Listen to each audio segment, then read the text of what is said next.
Hi, I'm Dwayne Morton. As someone who has navigated some of life's most difficult, unlikely, and untimely circumstances, I understand what it feels like to battle those challenges alone.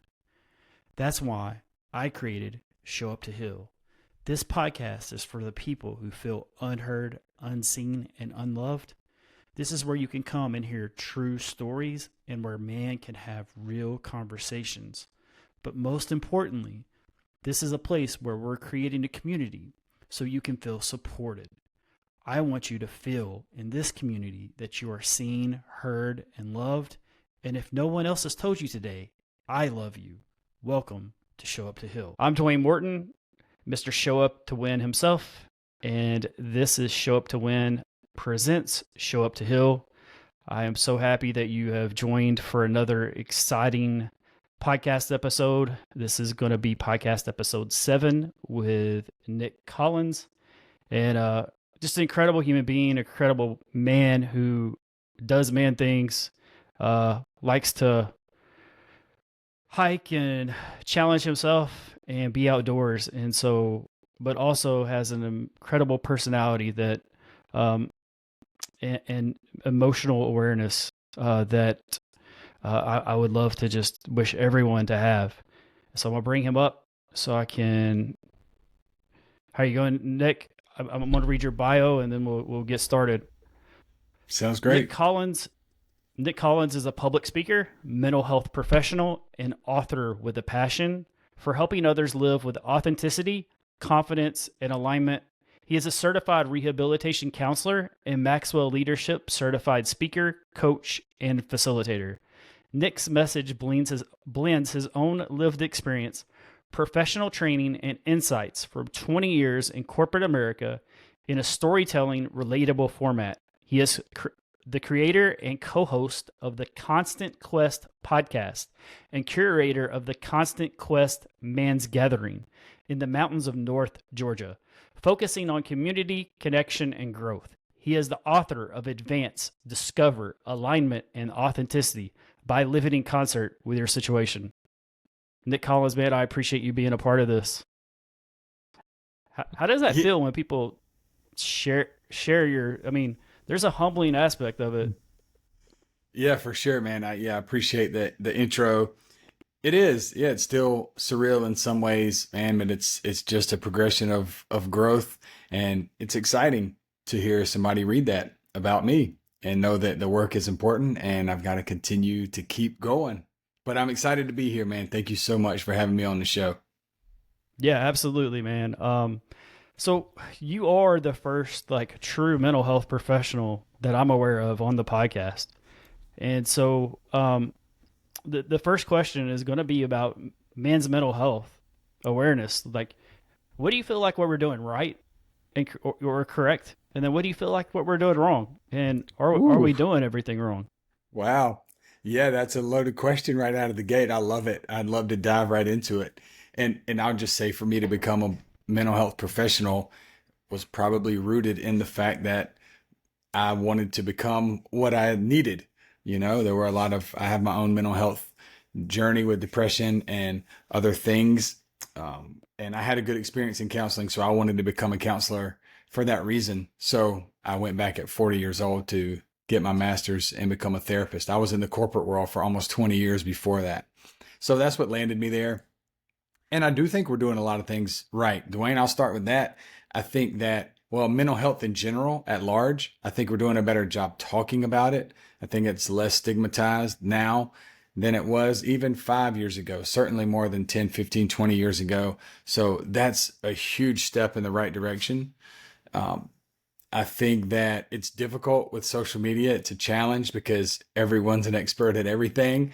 And so we consume so much stuff. Some of it may be accurate and helpful, some of it may be not quite as helpful. So that's a challenge.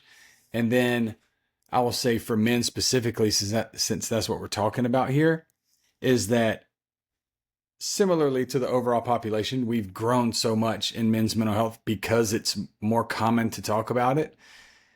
It's still a challenge for men just to raise my hand and say I have a problem and the willingness to go talk to somebody, that's a challenge. But there are a bunch of different types of things popping up, like your show talking about it. This helps.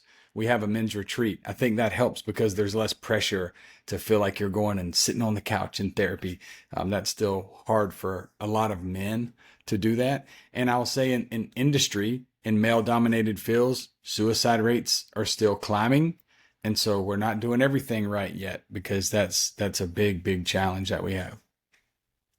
Yeah, so I love what you said because I think I'm more on your perspective than a lot of others. I believe that we're making the talk, so therefore we're progressing, and then also as we raise awareness, then those numbers will decline. That's the hope, but also it comes down to leadership. And so when I was reading your bio and earlier, be in Maxwell Leadership, man, like in a certified coach and speaker for that. And can you speak on that? Because you're the first one on here so far that is part of John Maxwell group, and I have a huge admiration and a huge respect for him. Yeah, that kind of, I don't want to say it came out of nowhere. I guess I had my eye on it for a while.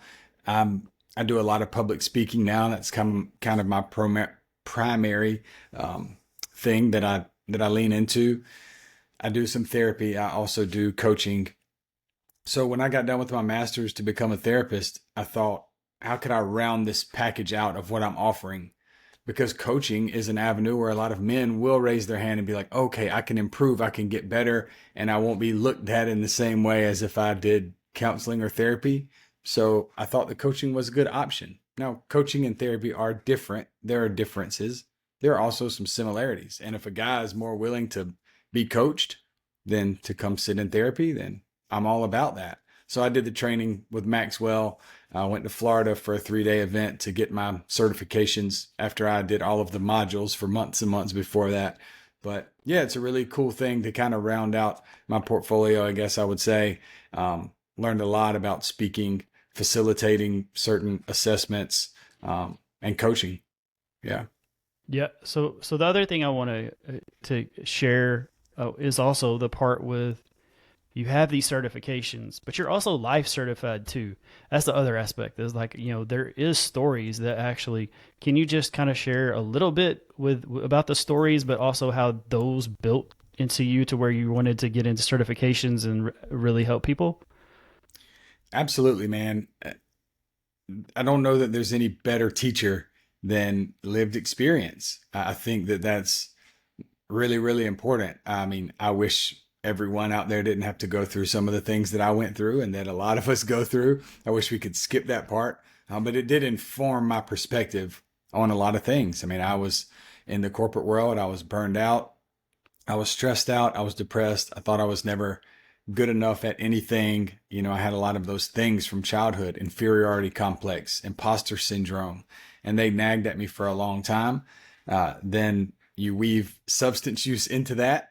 And I was in the corporate world trying to be the best employee that I could be, but also show up in every social setting. And it got to a point where it was just too overwhelming and I couldn't cope or manage. And so I did fall into some really deep depression.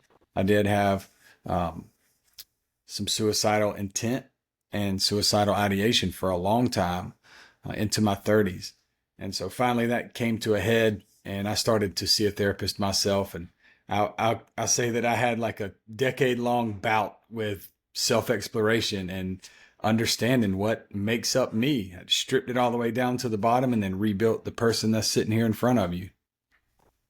Man, I love that. And you just have this passion for helping others, but also you do it from a different perspective than most people. You don't say, hey, go through the hard part, go always through the hard part.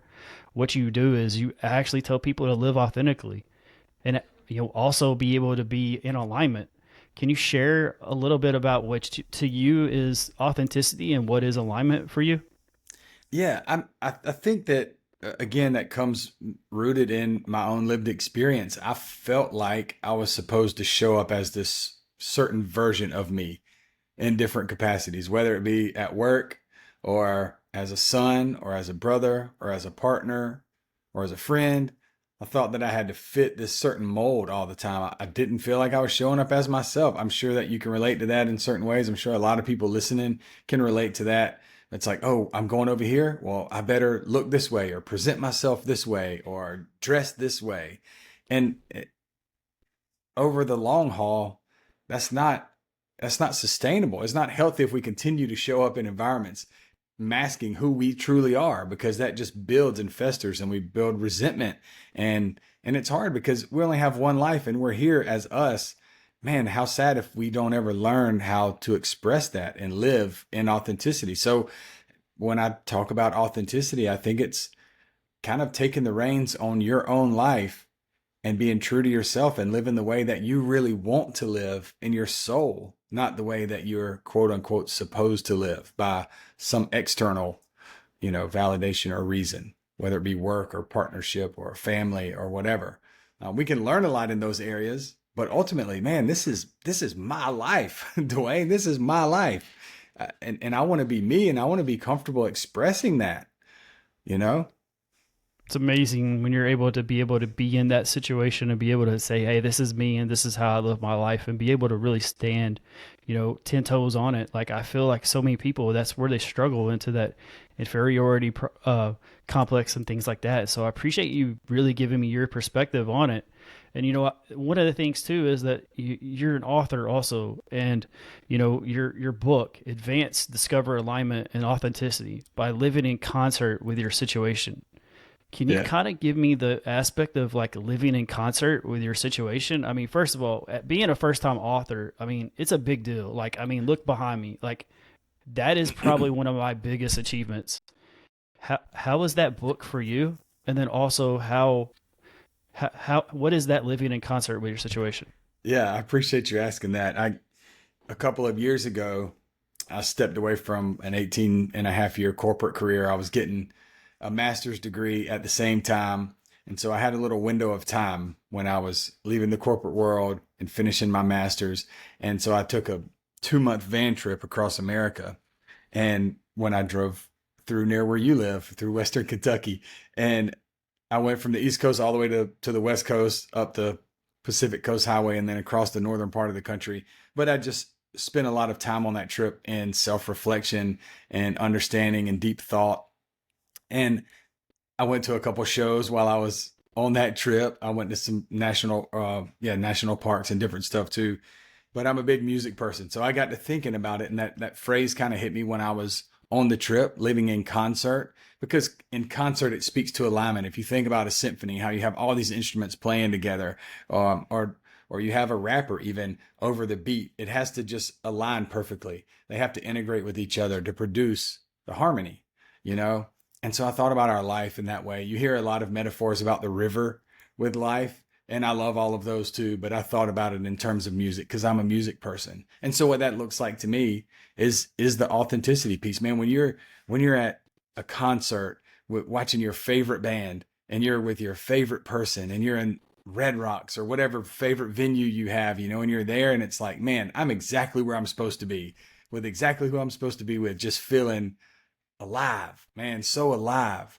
And then we leave those concerts and we go back home and we're like, oh, back to reality. And so I just think about living in concert, man. What if I showed up in every place that I showed up to and I just felt that same fire and alignment and authenticity to be able to show up as myself? And so that was the idea of the phrase. And the book itself is really about that bottled up, but it's a lot of realizations that I've had over my life, a lot of lived experience. And then I also wove in some pieces of counseling and therapy that I've learned, some research that I did when I was in therapy or when I was in school. So it's a good blend and mix of those things, some personal story, but also some practical things that you can take forward and put into your own life. So that was actually interesting because that was the part I was going to ask. So like, what type of value do you feel like the readers will get from your book? Because ultimately it's all about them. It's not about us. We're not, and I know from my standard, I'm not a spotlight dude, and I don't feel like you're a spotlight dude either. You're one of those people like you feel, hey, I'm equipped to give people value. So same thing with the book. Can you tell me what type of value you expect the readers to get? Yeah. No, I appreciate that. And I would agree. One of my friends says that I guess there's some quote or saying that basically says that the people that you don't want or need advice from are the ones that are ready to offer it all the time. But the people that you do want advice from are more reluctant to give it out. And so hopefully I fall in that latter category. That's what a friend of mine told me.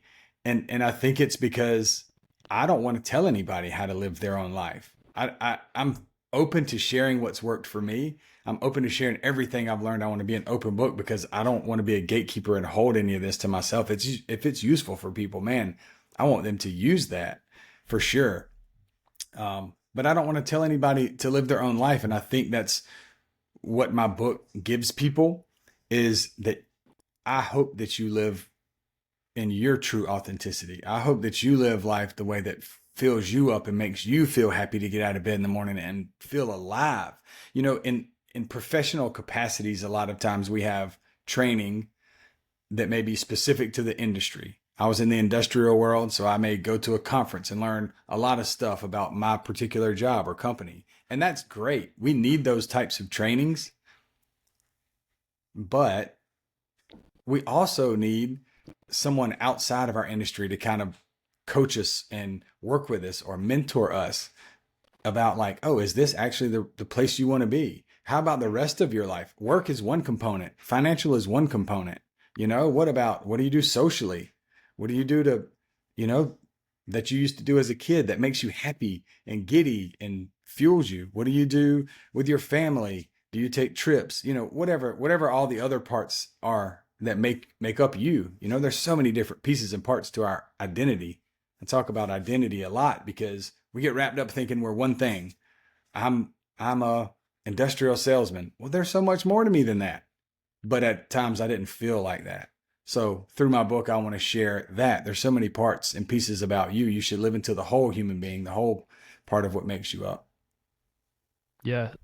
So one thing that I feel like I wanted to just say was I feel like mine and your program, or mine and your idea of what a program should be, is about living presently. And so that was one of the things from the book. It was like being in the present moment, like how you were at the concert. And so for me is like, I am so present. And my friend Sarah Elkins actually calls it the super now. Like I'm in the super now so much that I'm not thinking about what I'm going to have for dinner or whatever. I'm thinking about me and you having this interview. Can you relate to that? Oh yeah, absolutely, man. I mean, we both probably have things that we need to be doing right now that we could be doing out there in the world. But agreed. As soon as we decided to do this together, right now at 1:00 Eastern, noon Central, there's nothing more important to me than this conversation, because that's what's going on right now. So that speaks to the presence that you're talking about. And yes, we can still plan for the future. Yes, we can still reflect on the past when those times are appropriate. But whenever we're choosing to do those, we're choosing to do them through the present. And so whatever task you show up to do, can you show up and do it mindfully? Can you show up and do it by diving all the way in? And can you do that? I think this is the challenging part. Can you do that in the things that are typically mundane, or the things that you maybe wouldn't have wanted to do? Maybe you wind up in a situation that's not ideal. It's not where you wanted to be. But even in that situation, can you show up and be fully present? It kind of changes the color of those experiences. It brings them to life. They're less dull and gray if we can show up and really dive into whatever it is, even if it's not something we chose to do or wanted to do. Yeah. So one of the things is that you just said about in the mundane is it's also part of what I believe too, is like, I call it the left, right approach, but really it's that simple. So I know how you are with hiking, how much, but also instead of me looking and thinking about the destination and how difficult that part is, I'm just focusing on the right now and each step. And so can you share a little bit, especially with your hiking experience and being outdoors? And then I definitely want to ask some questions about your retreat. Yeah, absolutely. For sure. Yeah, just came off of a 22-mile hike yesterday when we were chatting about this show. So that's something that I've gotten into a lot lately. I'm also a distance runner. I'm trying to do a little less of that just because of prolonged injuries and physical ailments.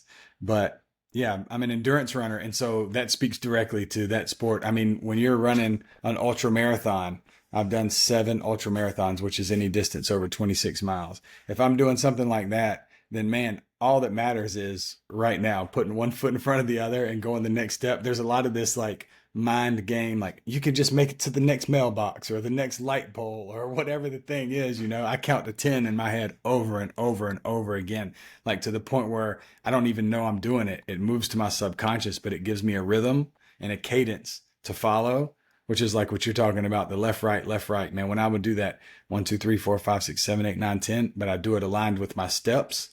And so it feels like a rhythm, and I just do it over and over until I fall into that groove, man. And next thing you know, you've gone 10, 12, 15 miles. It's crazy. Yeah, you hit yourself into that flow state, but also from a mindset perspective and a man's mental health perspective. You don't have to go into the gym and like grab, 300-400 pounds and like get huge. No, you can actually like just figure something out endurance wise. And so for me, I feel like that's why me and you align so well with just that approach, is being able to break a tough task down to like a small task. And so for man's mental health, how impactful is that for you? But also when you're teaching those people in that retreat up in the mountains to just focus on one step rather than, hey, we got to make this huge trek. For sure, man. It's everything. I mean, a guy that I follow, Mike Posner, singer-songwriter, he says, step one is to take one step. I mean, that's all that matters. What is it? A journey of 1,000 miles begins with a single step. There's so many quotes about this because all that matters is to just start. It speaks to presence because this one step that I'm about to take is the only one that matters. And then we can take another step. And for men, I think that it's a lot of that, what you're saying, Dwayne. And also, and this is bringing our retreat into it. And I'll just say we call it the advanced men's gathering. We don't call it a retreat. And that's simply because I feel like the word retreat makes me feel like I'm running away from something. I think there's space for retreats. I'm not telling everybody they shouldn't go on their yoga retreat or mindfulness retreat. I think I'm just switching the wording up for me because I don't want to feel like I'm running from it, because me and other men, that's what we do. We suppress emotions. We walk away from them. We avoid them. I don't want to do that. I don't want to retreat from the emotions. I want to advance toward it. I want to move toward it and lean into those things. And I think as men, what does a strong man look like? Hopefully we're redefining that. I had someone tell me the other day, they were talking about someone that was speaking at a funeral, and they were like, they didn't cry one single bit. They were so strong. And I was like, I get that. But also, I spoke at my grandmother's funeral. I cried. Hopefully that meant I was strong as well, because I was willing to do it and willing to show the emotion. So can we redefine what it looks like for men to show up and be strong? We've had that stigma forever, right? Like bottle it all up, shove it all down, put it to the side. But I think men should be able to hug each other. I think men should be able to sit in a conversation and be brought to tears sometimes if that's what the situation provides. I think we should also be able to go shoot basketball and jump in a river and play and spit and cuss and have fun. But I also think there's another component, because we're human. We have emotions.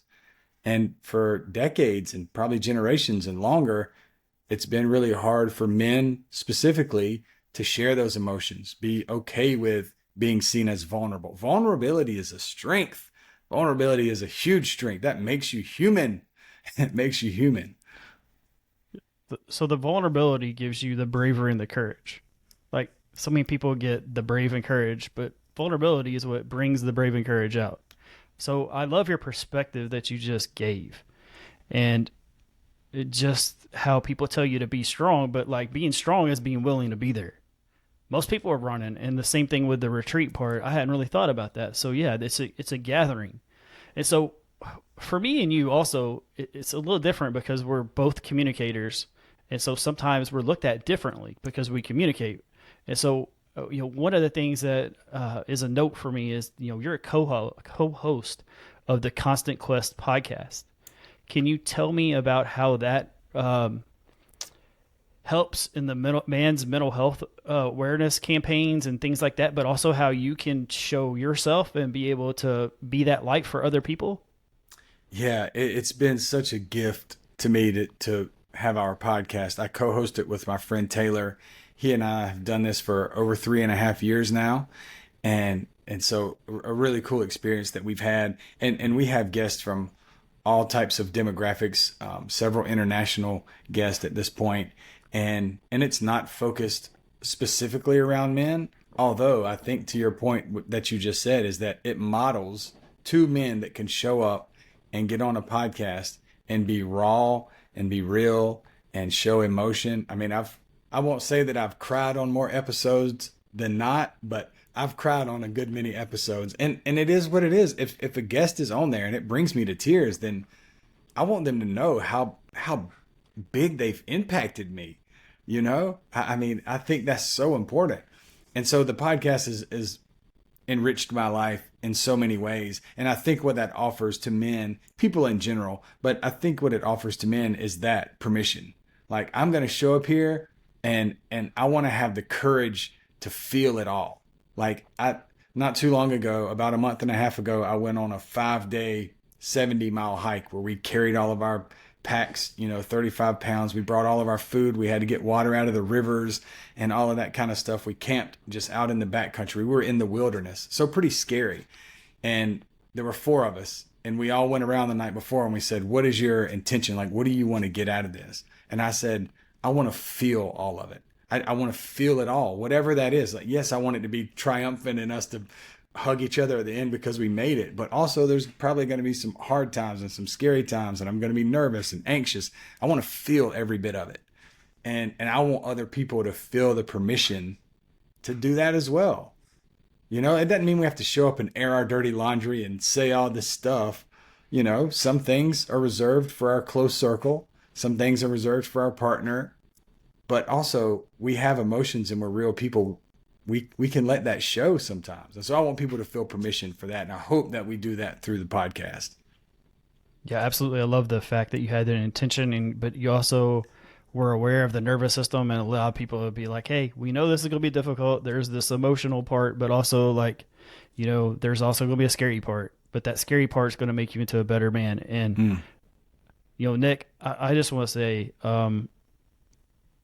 the insight that you've given on this podcast has just been very incredible, but also I feel so much in alignment with you on all of these things. And so, we just have a few minutes left, but I just wanted to tell you that perspective of what you're doing really resonates with me. And I hope that there's someone else out there that it resonates with too. It's just that fact that like, hey, it be this intention, but also understand that intention can cause, some scary moments. And so, one of the things I want to ask is like, where can we find you, man? Like, I know we have the book, like, and with the gatherings and stuff like that, but also like, where can we find you and book you and for coaching, please? Absolutely. Yeah. Advance, the book, is available on Amazon in every format. The audiobook is in my voice. So if you like the South Carolina accent, you can get the audiobook. But it's in every format other than that as well. You can find me on Instagram, TikTok, Facebook, LinkedIn.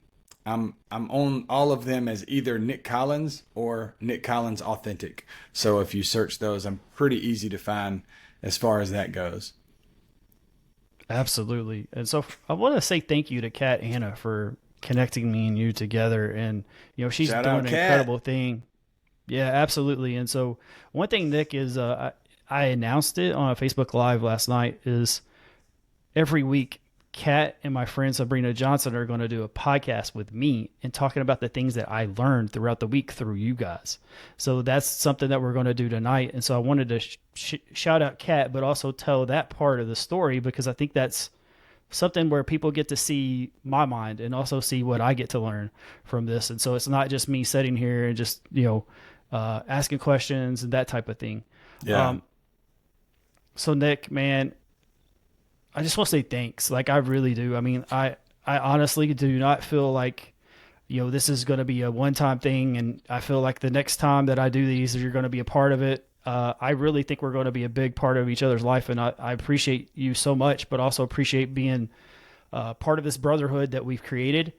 But, if you ever need support, I got your back. And, in the military, they say I got your six, but, for me, I wasn't military. I really like that idea. So I got your back, brother. And I appreciate you so much. I'm looking forward to other books. I'm looking forward to being a part of that gathering. and kind of see where my shit lands and like where I endurance wise. And I'm always been very curious about that part. And so Yeah. I just want to say thanks again. And, that's episode 7, and we'll do episode 8 tomorrow with Big D. And he's an incredible podcaster and host and entrepreneur and business coach. And so I'm looking forward to it. But ultimately, 7's down and 23 is to go. And that's the goal, is to really bring awareness. And I pray that that is what I'm doing right here, right now. And these things are to help a male out there, a man, to actually be like, hey, I want to do better. I can do better, and I will be better. Everyone enjoy. Thanks so much.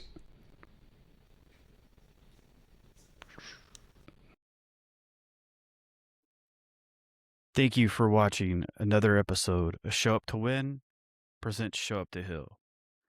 Please like, share, and subscribe. Your support means the world to me. Thank you.